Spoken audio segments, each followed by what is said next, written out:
What we saw last night and into today was Maryland at its best. A Maryland who works together, a Maryland who comes together as one team and with one mission. Powerful storms tear through Maryland. Unforgettable images in Westminster and other parts of our state. 24 hours later, the slow cleanup process just getting underway. Governor Moore getting a first-hand look at the hardest hit areas. Hello, everybody. I'm Denise Cope. And I'm Vic Carter. Heavy rain and high winds brought down trees and power lines. Several homes and businesses were damaged, and still many are without electricity right now. So we have live team coverage tonight. Mike Helgren and Jessica Albert are giving us a look at the most impacted neighborhoods. And Chief Meteorologist Derek Beasley is tracking the latest conditions. We begin with Mike in Carroll County. Mike. Denise, I'm standing in front of a scene that's just incredible, like something out of a disaster movie that few people have ever seen. Several cars remain trapped here after more than 30 poles went down along Route 140, the main artery in and out of Westminster.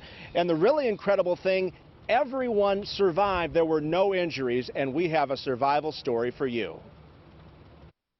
It's the first truck, and now Mother Nature tried to take it away. But as Chevy says in their song, like a rock.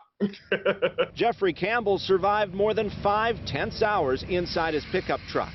He, along with other drivers, became trapped under power lines that toppled when strong winds blew through Westminster. I was like, oh, crap. This is not good. And I was just looking around, and I was like, and my wife said, stop watching the Marvel videos and thinking that every time poles fall down, it's going to be electrical shocks everywhere. But that's what you think of. This is what it looked like from inside his pickup. Campbell says the voltage did something strange to his truck's temperature display, causing it to read negative 40 degrees, so he wasn't about to get out until it was safe. He praised first responders for keeping everyone calm. I think this is unprecedented. I don't think anybody has ever had 2 long blocks of poles just fall down. Like wires, sure, okay, cool. But actual poles, so for what they did and the time that they did it and the fact that nobody was injured, kudos to them. Campbell remembers the joy he felt when he could finally get out. And I was like, but I'm not touching that wire. So I jumped off my truck and over onto the road. And it was just good to have my feet on solid ground. It was just one of those epic moments. You could hear like the symphony orchestra going off in the background. Da, da, da, da, da, da, da. It is both a combination of God's grace, and it's a combination of a lot of hard work that our first responders, that these local elected officials, that state officials, that all these teams did in collaboration and coordination to make sure that people could make it home safely. His Chevy remains here, frozen in time with the rest of the vehicles.